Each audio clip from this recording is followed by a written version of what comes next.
8장 계속해서 우리 모세가 전하는 말씀 듣겠습니다. 1절 이렇게 되어 있습니다. 내가 오늘 명하는 모든 명령을 너희는 지켜 행하라. 자, 여기서 중요한 게 뭡니까? 중요한 단어가 모든입니다. 모든. 자, 우리가 하나님의 말씀 가운데 한두 개는 언제나 지키며 삽니다. 그죠? 그래도 교회 다니고 새벽기도 나오시는 정도분이면은 말씀 가운데 안 지키는 말씀 몇 개는 다 지키죠. 몇 개는 다 지킵니다. 그러나 오늘 8장 1절에 내가 오늘 너에게 명하는 몇 가지 명령을 지켜 행하라. 이게 아니고 모든입니다. 모든. 참 그러니까 이제 이런 말씀이 우리들에게 큰 신앙의 도전이 되죠. 한두 개 내가 적당하게 이건 내가 요 정도는 내가 할 수 있고 요거는 내가 하고 싶네. 이것이 아니고 어떤 거는 내가 하기 싫은 것이라도. 자, 그러니까 우리가 순종 불순종에 있어서 우리가 늘 걸려 넘어지는 건 뭡니까? 우리도 어떤 말씀은 순종합니다. 그죠? 이거 보고 내가 할 수 있고 하고 싶은 건 순종하죠. 그런 것 가지고는 시험 안 들죠. 그러나 이거 내가 하기 싫은 거, 못한다 그거보다는 하기 싫은 거, 이런 것들에 대해서 이제 우리가 그런 말씀을 두고 하나님 앞에서 우리가 기도를 해야 되는 겁니다. 그런데 오늘 이 1절에 내가 너희에게 명하는 몇 가지 말씀을 너희는 지켜 행하라가 아니고 모든 말씀을 지켜 행하라. 그러니까 내가 좋아하는 몇 가지 말씀을 평생 지켜도요, 내가 좋아하는 말씀 몇 가지 지킨 것 가지고 그 사람이 성숙하지는 않습니다. 그러나 이거 참 어려운데 내가 하기 싫은데 그러나 하나님의 말씀이니까 내가 지키겠어 하고 지킬 때 그 사람이 성숙해지는 것이죠. 그때 성숙해지는 겁니다. 제가 가끔 말씀드리죠. 우리가 좋은 일을 해서 칭찬받을 때 성숙안해집니다. 사람은 기분 좋죠. 그리고 그 일을 더 잘 할 수는 있습니다. 칭찬받으니까. 그러나 한 사람의 인격의 성숙은 내가 비난받은 그것을 받아들이고 비난받은 것을 해나갈 때 그 사람이 성숙해지는 겁니다. 그때 인격의 성숙이 있는 거죠. 오늘 하나님께서 모든 명령을 지켜라. 우리가 실제적인 우리의 힘으로는 모든 걸 다 못 지킵니다. 그거 못 지켰다고 해서 하나님께서 우리를 책망하지 않습니다. 우리가 어떻게 우리 힘으로 인간적인 힘으로 그걸 다 지킵니까? 그러나 이것은 내가 지키기 싫지만은 하나님의 명령이니까 내가 하겠습니다 하고 할 때 하나님께서 모든 명령을 지킨다고 받아들이는 것입니다. 그리고 이 명령 지키는 거에 또 우리 힘으로 하는 거 아니지 않습니까? 정말 우리가 하나님의 명령이니까 내가 지키겠습니다라고 결단할 때 또 성령께서 도와주시고 성령께서 또 모든 명령을 지킬 수 있도록 우리 마음을 감동시킵니다. 그런데 그 감동을 자꾸 거절하는 거죠. 인간적인 마음으로, 싫은 마음으로.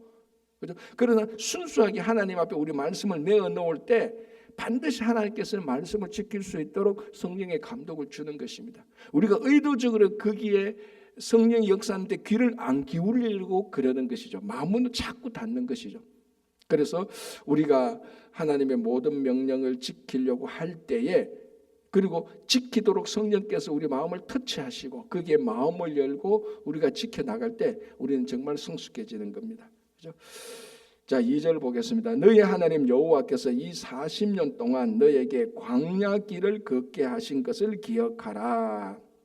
자, 이제 신명기에서 가장 많이 반복되는 단어 중에 하나가 뭡니까? 기억하라, 들어라, 잊지 말라, 이런 말 아닙니까? 그죠? 들어라, 기억하라, 잊지 말라, 행하라. 자, 이런 말씀들이 우리가 평소에는 그렇게 이런 말씀들이 우리한테 굉장히 새로운 단어구나. 야, 이건 원래의 단어야. 그렇게 우리한테 다가오지는 않습니다. 너무 우리한테 너무 익숙한 단어라서 우리가 그 단어의 명령의 중요성을 놓쳐버리는 겁니다. 말씀드려서 물고기에게 가장 익숙한 건 물이고 우리에게 가장 익숙한 건 공기입니다. 그래서 가장 익숙한 공기와 가장 익숙한 물을 감사하게 여기지 않는데 가장 성숙한 신앙은 가장 익숙한 것, 당연하게 주어진 것을 감사할 줄 아는 그 신앙이죠. 그런 가운데 우리가 가장 익숙한 명령을 잘 지킬 줄 알아야 되는 겁니다. 그 첫 번째가 우리가 신명기에서 듣고 지켜 행하라, 기억하라, 잊지 말라, 이런 말씀이죠. 오늘도 나오는 겁니다. 내 하나님 여호와께서 이 40년 동안 너에게 광야 길을 걷게 한 것을 기억하라. 그러니까 이스라엘 백성들은 이후 출애굽 사건 이후에 지금까지도 자기들의 모든 어려움과 시험이 닥치고 어려울 때마다 흔들릴 때마다 영원토록 기억해야 될 역사적으로 가장 중요한 사건이 바로 이 사건입니다. 사건으로 따지면 출애굽 사건, 그리고 그 안에 담겨지는 율법을 주신 것, 이것은 이스라엘 백성들이 영원토록 기억해야 되는 겁니다. 자, 그러면은 우리들에게 영원토록 기억해야 될 건 뭡니까? 예수 그리스도의 십자가 사건 아닙니까? 이 출애굽 사건의 완성이 예수님의 십자가 구원 사건 아닙니까? 자, 출애굽 사건하고 십자가 사건하고 본질상 똑같은 겁니다. 애굽에서 우리를 구원해낸 것이 뭡니까? 출애굽이고, 십자가 사건은 우리를 죄에서 구원해낸 것 아닙니까? 그래서 이스라엘 백성들을 광야를 거쳐서 약속의 땅으로 들어가게 하는 것, 그게 출애굽 사건의 완성이라면, 예수 그리스도의 십자가 사건은 죄에서 우리를 구원해서 이 땅에서 살게 하시고 영원한 삶, 약속의 땅, 영원한 삶에서 살도록 하시는 겁니다. 그래서 구약에서 이스라엘 백성들한테 영원토록 기억해야 될 사건이 출애굽 사건이라면, 우리 예수 그리스도를 믿는 우리들에게 영원토록 기억해야 될 사건은 바로 십자가 구원의 사건입니다. 뭐 한 번, 두 번 하고 마는 게 아니고 영원토록 기억해야 돼요. 흔들릴 때마다, 어려울 때마다, 시험 될 때마다, 세상이 우리를 유혹할 때마다 우리는 계속해서 이 십자가 사건을 기억하고 거기서 영원한 생명을 발견하고 생명의 삶을 사는 것이죠. 자, 이제 이스라엘 백성들이 이 출애굽 사건을 기억하려는 그 이유 중에 이제 몇 가지를 말하는 겁니다. 첫 번째, 2절 중간에 이는 너를 낮추시며 너를 시험하사라고 되어 있습니다. 그리고 이 광야 40년을 통해서 하나님의 의도가 있었습니다. 그 의도 가운데 하나가 이스라엘 백성들을 낮춘다는 겁니다. 쉽게 말하면 겸손하게 한다는 거죠. 자, 그러면 우리가 자 이제 출애굽기에서 지금까지 이스라엘 출애굽 사건을 쭉 봤단 말이죠. 봤는데 이스라엘 백성들을 낮춘다? 아니, 이 사람들은 원래 종이었던 사람들 아닙니까? 원래 원래 애굽에서 귀족이고 왕족으로 살았던 사람들이 아닙니다. 그 사람들이면은, 그런 사람들이면은 낮춘다는 게 이해가 되잖아요. 아, 저 인간들 말이지, 애굽에서 잘 먹고 잘 살던 사람들인데 하나님께서 이 광야를 통해서, 광야 생활을 통해서 저 사람들을 낮추었구나, 겸손하게 했구나. 아, 그건 충분히 납득이 된단 말이죠. 그런데 애굽에서 종살이 했던 사람을 뭐 낮출 게 뭐가 있습니까? 원래 노예 근성이고 맨날 낮추어서 살고 있는 사람인데 그런 질문이 안 됩니까? 아니, 왜 하나님께서 이 사람들을 낮추는, 광야 40년 동안에 왜 낮추게 하는가? 자, 이거 한번 보시기 바랍니다. 이 말이 계속해서 나오는데 3절에도 되어 있습니다. 너를 낮추시며, 그리고 16절 보겠습니다. 내 조상들도 알지 못하던 만나를 광야에서 너에게 먹이셨나니 이는 다 너를 낮추시며. 하나님께서 광야 40년 동안 이스라엘 백성들을 계속해서 낮춘다. 아니, 뭐 교만했던, 권력이 있었던 사람들도 아닌데 왜 낮출까? 자, 이거는 지금 상태, 과거의 상태, 지금 상태에 초점을 둔 게 아니고 미래의 상태에 초점을 둔 겁니다. 자, 미래의 상태는 뭡니까? 이 사람들이 가나안 땅에 들어가서 살 것 아닙니까? 아까 우리 이제 오늘 또 나오지만 앞에서도 이미 나온 거다. 가나안 땅에 살게 될 때 하나님께서 이스라엘 백성들에게 모든 이방 민족을 그의 손에 붙여서 진멸하게 하고 거기서 풍요롭게 살고 번성하게 살 것이라고 얘기를 했습니다. 약속을 했습니다. 그게 이스라엘 백성들의 미래의 상태입니다. 지금 현재의 상태는 광야에서 아직 가나안이 안 들어갔던 광야 있죠. 과거는 애굽에서 종살이했습니다. 그러니까 과거와 현재를 보면 낮출 필요가 없습니다. 그런데 미래를 딱 보면은 여기에는 겸손하게 살아야 될 필요가 있겠구나. 왜? 미래에 들어가면은 풍요롭게 살게 되는 겁니다. 그러면 자연스럽게 사람이 어떻게 됩니까? 교만해지죠. 하나님께서 자기들을 들어서 이방 민족을 다 물리쳐주고 자기들이 풍요롭게 살고, 그러면 뭡니까? 이 땅에 우리 외에, 이 땅에 우리 같은 민족이 어디 있겠냐, 내 같은 민족이 어디 있겠냐 하면서 교만해질 겁니다. 그것을 염두에 두고 미리 낮추어 주는 겁니다. 그러니까 하나님께서 지금 신명기에 나오는 이 말씀, 모세가 다시 반복하는 말씀의 초점은 뭡니까? 지금 상태보다 더 가나안에 들어가서 지켜야 될 말씀들 아닙니까? 그래서 이 말씀의 초점은 현 시대보다 다음 세대에 주는 말씀 아닙니까? 그죠? 가나안에 들어가서. 그래서 가나안에 들어가서 너희들은, 하나님께서 너희들에게 은혜를 풍성하게 줄 건데, 풍성한 은혜를 받아서 살게 되는데 그때 너희들은 겸손해야 돼. 그래서 이미 이 광야를 통해서 철저하게 미리 낮추어 주는 겁니다. 과거와 현재보다는. 그죠? 자, 그래서 다시 보겠습니다. 기억하라. 이는 너를 낮추시며 너를 시험하사 너의 마음이 어떠한지 그 명령을 지키는지 안 지키는지 알게 하려 하심이라. 그리고 또 하나 뭡니까? 지난 40년 동안에서 계속해서 이스라엘 백성들을 하나님께서 훈련시킨 거 뭡니까? 순종 훈련이지 않습니까? 그죠? 그러니까 광야 생활 40년 동안에 하나님께서 이스라엘 백성들을 훈련시킨 여러 가지들이 있는데 그중에 가장 중요한 것을 하나 뽑으시오라고 우리가 이렇게 쭉 하면은 아마 순종 훈련이 제일 이 말씀을 읽는 우리들에게 제일 강하게 다가올 겁니다. 왜냐하면 지난 40년 동안 이스라엘 백성들이 상황만 바뀌면 상황만 어려워지면 항상 불순종했습니다. 말씀을 항상 말씀을 항상 잊어버리고 하나님께서 어떻게 출애굽할 때 하나님께서 어떻게 기적을 베풀으시는 그거 다 잊어버리는 겁니다. 말씀을 안 지키 말씀에 대한 불순종이 굉장히 많았습니다.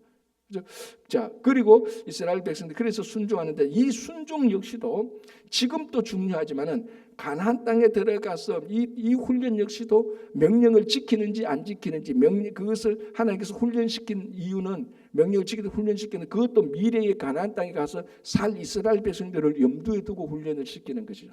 왜? 가나안 땅에 들어가면 아시다시피 우상들 천지입니다. 전부 다 우상들 천지.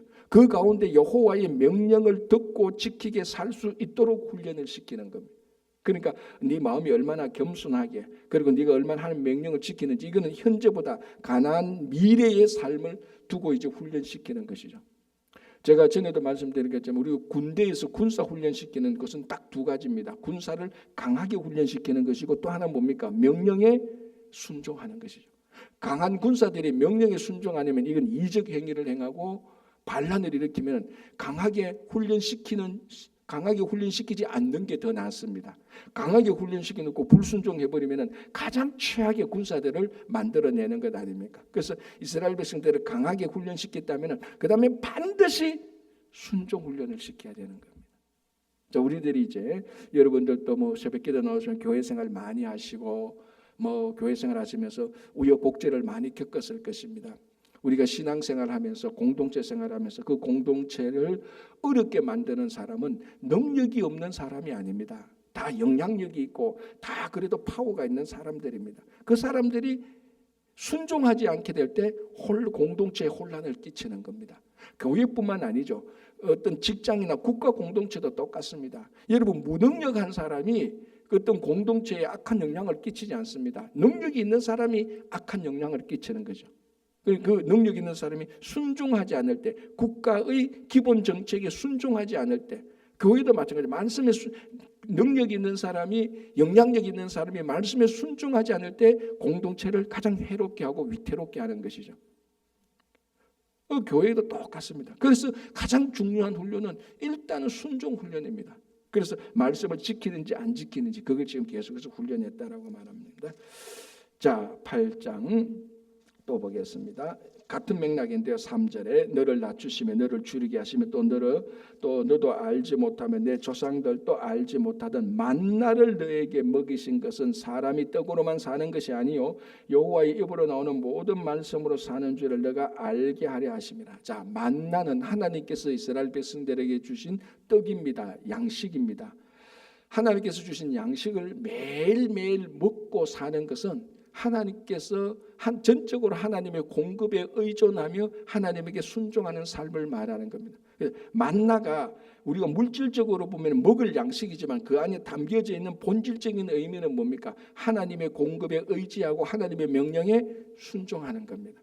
그게 뒤틀려질 때 자꾸 애굽으로 돌아가자 그러고 애굽으로 돌아가자 그러면서 반란을 일으켰고 원망했고 불평했고 하나님께 원망하고 그 원망이 현실 속에서 나타날 때 모세와 아론을 돌로 쳐서 죽이려고 했고 그게 지난 40년 동안 있었던 것 아닙니까? 그걸 계속해서 하나님께서 그런 40년 생활을 통해서 훈련시키는 것, 만나를 먹고 살 수 있도록 훈련시킨 것, 하나님의 그런 만나 하나님 명령에 순종해서 하나님께서 하나님 공급에 먹고 사는 것.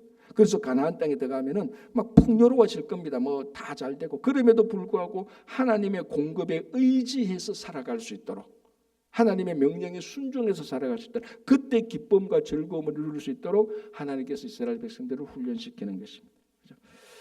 자, 4절 보겠습니다. 이 40년 동안에 너의 의복이 헤어지지 아니하였고 너의 발이 부러뜨지 아니하였다. 그러니까 이 40년 동안 훈련 기간, 지금 이 40년을 훈련 기간으로 보는 겁니다. 이 40년 훈련 기간 동안에 하나님은 너의 신발이나 너의 발이나 너의 의복이 해하거나 상처 입지 않았다는 겁니다. 무슨 말인가 하면 훈련을 받게 될 때 지극히 심한 훈련을 받게 될 때 어떻게 느낍니까? 야, 이 훈련 받다가 내가 죽겠구나. 이렇게 힘들면 나 못 살아. 막 괴로워. 그래서 군대에서 실제로 심한 훈련을 받다가 너무 힘들어서 자살하는 경우도 가끔 있지 않습니까? 그죠? 바로 이것처럼 하나님께서 이스라엘 백성들을 40년 동안 훈련시켰지만 이 훈련의 목적은 너희들을 파괴하고 너희들을 죽이려는 게 아니야라는 것을 말하고 있습니다. 자, 40년 동안 훈련시켰지만 오늘 결론은 뭡니까? 의복이 헤어지지 않았다. 발이 부르트지 않았다. 굉장히 비유적인 것이죠.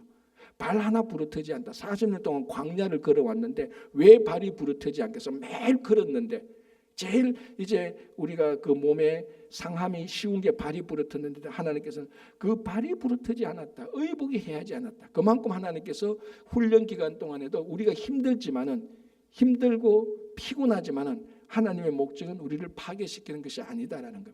그래서 우리가 지금 어쩌면은 하나님의 훈련을 받고 있는 성도들도 있을 겁니다. 뭐 재정이나 건강이나 뭐 인간관계나 공동체 생활이나 직장이나 여러 종류의 시험 기간, 테스트 기간.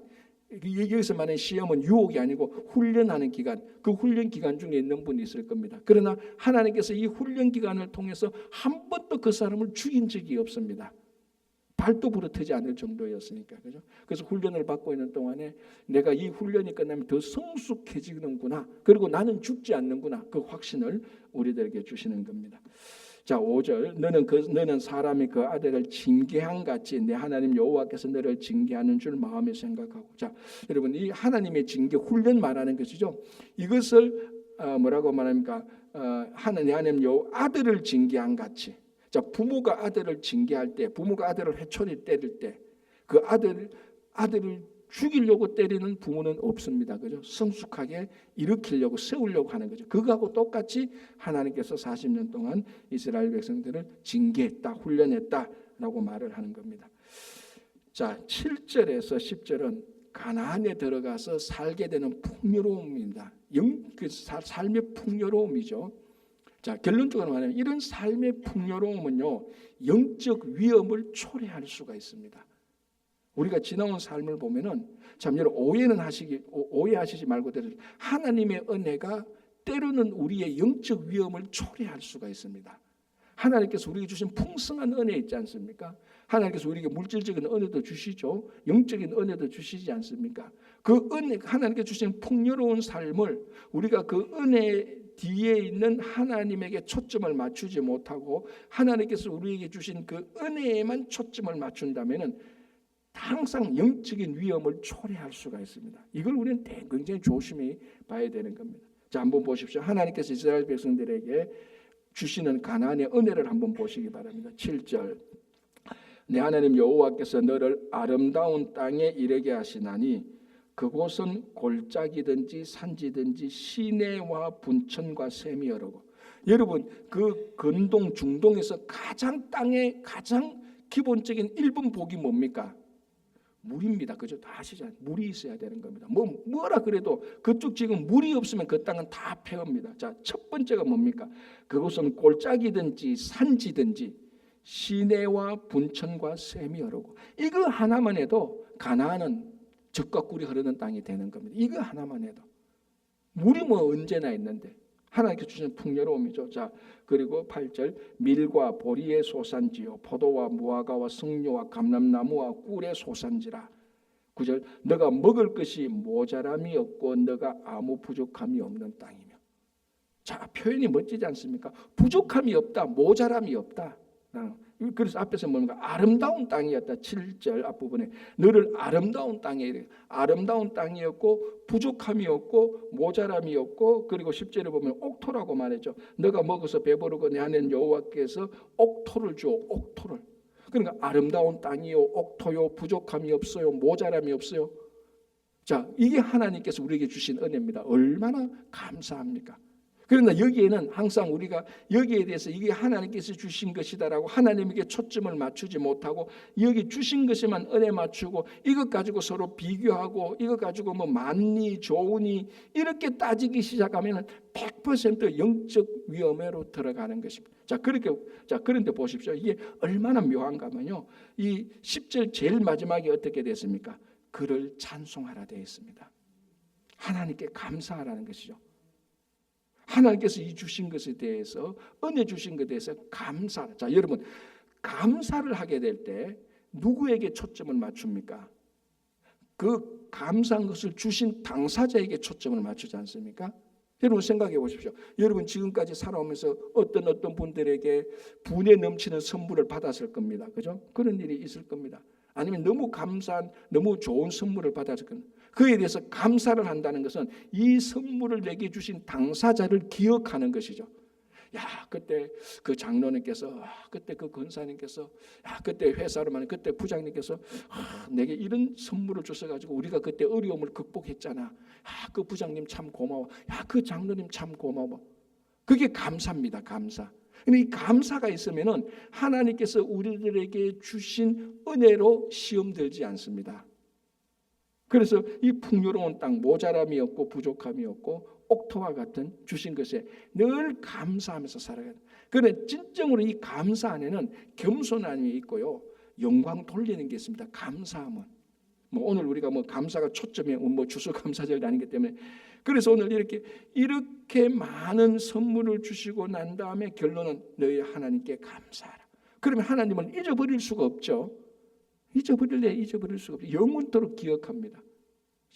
그래서 이런 주신 것을 감사하라라고 말하고 또 계속해서 명령이 나오는 겁니다. 11절, 내가 오늘 너에게 명령하는 여호와의 명령과 법대를 규례를 지키지 아니하고 너 하나님 여호와를 잊어버리지 않도록 삼갈지어다.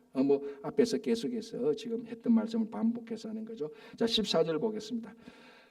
너의 마음이 교만하여 너의 하나님 여호와를 잊어버릴까 염려하노라. 자, 지금까지 했던 말씀 아닙니까? 가나안에 들어가서 풍요롭게 살면은 그 풍요로운 것에만 초점을 맞추면은 하나님을 잊어버릴 수도 있다. 교만해진다는 거죠. 야, 이렇게 우리 주변의 열방들을 봐. 우리가 애굽에서 나와서 광야 생활을 고생하고 지금 이렇게 가난한데 이렇게 잘 살잖아. 교만해지는 거. 자, 이게 오늘날 우리 이민 사회에서 교만해지는 경우하고 패턴이 100% 똑같습니다. 처음에 이 땅에 한국에서 어떤 사회든지 와서 미국 와서 막 고생합니다. 그때 새벽에 와서 하나님께 매달리고 하나님 내게 은혜를 주시면 하나님 섬기겠습니다. 이렇게 다 있는 진짜 하나님께서 은혜를 주셨어요. 그때부터 배부르고 등 따시기 시작하는 겁니다. 하나님을 잊어버리죠.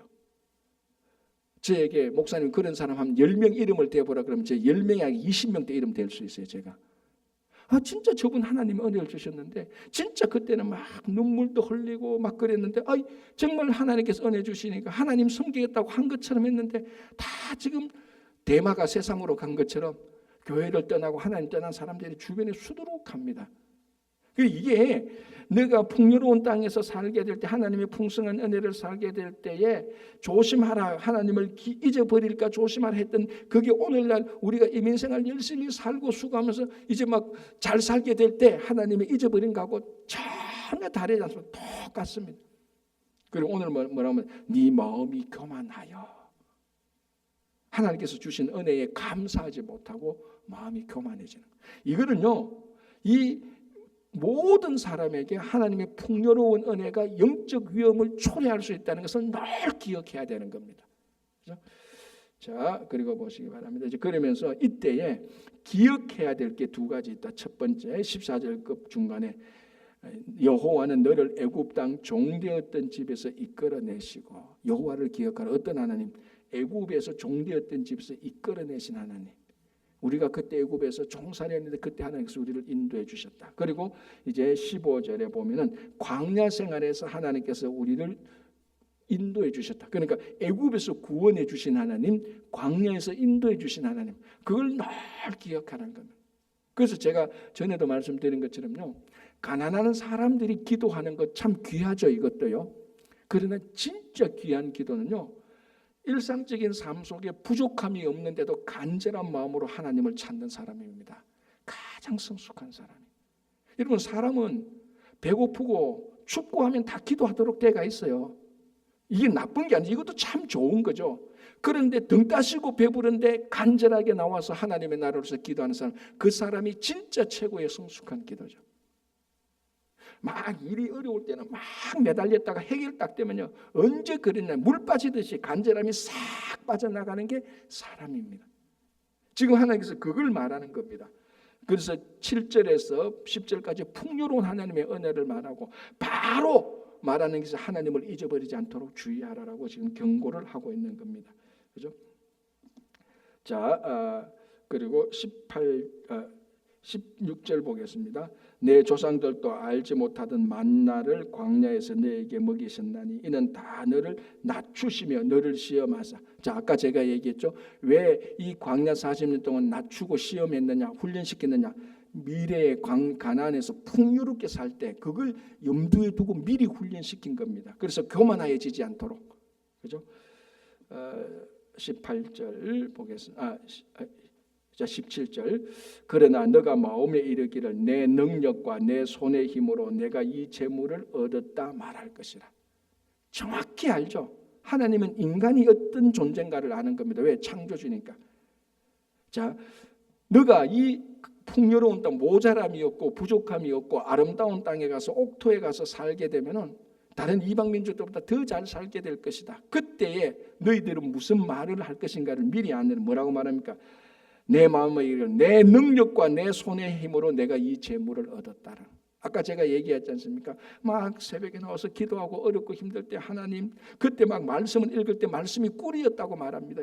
막 어렵고 힘든 눈물을 흘리는데 말씀은 꿀이었고, 나와서 배는 고픈 때 기도할 때 막 기분이 좀 막 감사했고 그랬는데, 이제 그 일이 풀리니까 하나님께서 하늘의 문을 열어서 은혜를 주시니까, 그 은혜 받으니까 다 잘 살려니까 뭐라고 말합니까?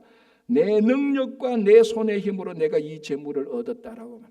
이제 그때부터 다니면서 야, 비즈니스 그래 하는 거 아니야. 내가 해보니까 이렇게 하는 거야. 야, 그런 식으로 살면 안 돼. 똑바로 살아. 너 평생 가난하게 살 거야. 내 보라고. 이렇게 말은 안 하겠지만 속으로 그렇게 말 다 하죠. 그 말 속에 진짜 하나님께서 자기의 은혜를 베풀어 주신 것을 진심으로 말하는 사람이 없게 된다는 것을 요걸 말하는 겁니다. 내 능력과 내 손의 힘으로 내가 이 재물을 얻었다 말할 것이라. 그때 뭘 기억하라는가 하면은, 그래서 미리 낮추고 시험하사 명령에 순종하도록 하나님께서 지금 단련시키는 것입니다. 그래서 그때마다 애굽에서 구원해 주신 하나님, 광야에서 인도해 주신 그 하나님을 기억하라. 그러면은 이것이 구원과 인도의 하나님께서 우리들을 이렇게 풍요롭게 해주신 것이지 내 능력과 내 힘과 내 능력과 내 손의 힘으로 만든 게 아니다라고 말할 때 진짜 하나님께 영광이 돌려지고 계속해서 겸손하게 살아가는 것입니다.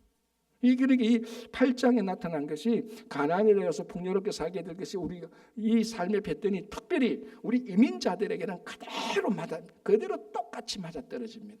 이민자들에게.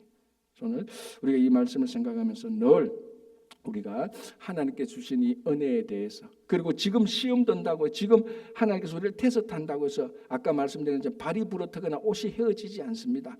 걱정하지 마시고 하나님께서 우리에게 시험할 때는 이 시험이 끝나고 누릴 풍요로운 삶이 있구나라는 걸 생각하고 그 풍요로운 삶 속에서도 계속해서 우리가 낮추고 겸손하게 살 것이라는 것을 기억하고 살아가는, 그래서 그런 여러분 되시고, 그래서 정말 지금보다 몇 배 더 풍요로운 삶 가운데서도 겸손한 삶을 살아가시는 여러분 되시기 바랍니다. 기도하겠습니다. 하나님 아버지 감사합니다. 오늘도 우리가 신명기 8장을 보면서 이스라엘 백성들이 가나안 땅에 들어가서 살게 될 미래의 약속을 보면서 미리 낮추고 하나님께서 미리 명령에 순종하도록 훈련시키는 것을 기억합니다.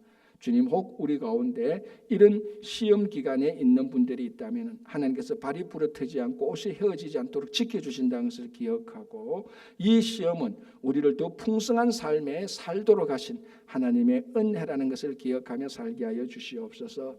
주님, 이제 오늘 선머스쿨을 마치게 됩니다. 오늘 마치는 일정까지도 하나님께서 잘 인도해 주시고 또 선머스쿨을 통하여서 교회가 마땅히 해야 될 지역사회 봉사를 잘 감당하게 해주신 하나님께 감사를 드립니다. 이제 또 다음 주에 우리 주일학교 여름 성경학교와 중고등부 수련회가 있습니다.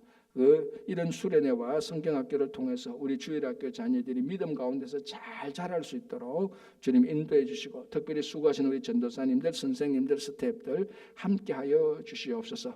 8월 24일 있을 성경 기자 암송 대회를 통하여서 우리가 더 말씀을 깊게 생각하고 말씀의 은혜를 나누는 귀한 퀴즈 대회가 되게 하여 주시고, 준비하는 모든 손길마다 함께하여 주시옵소서. 오늘도 몸이 연약하신 모든 분들, 심령에 낙담되신 분들 위로와 용기와 치유를 허락하여 주시옵소서. 감사하오며 예수님 이름으로 기도합니다. 아멘.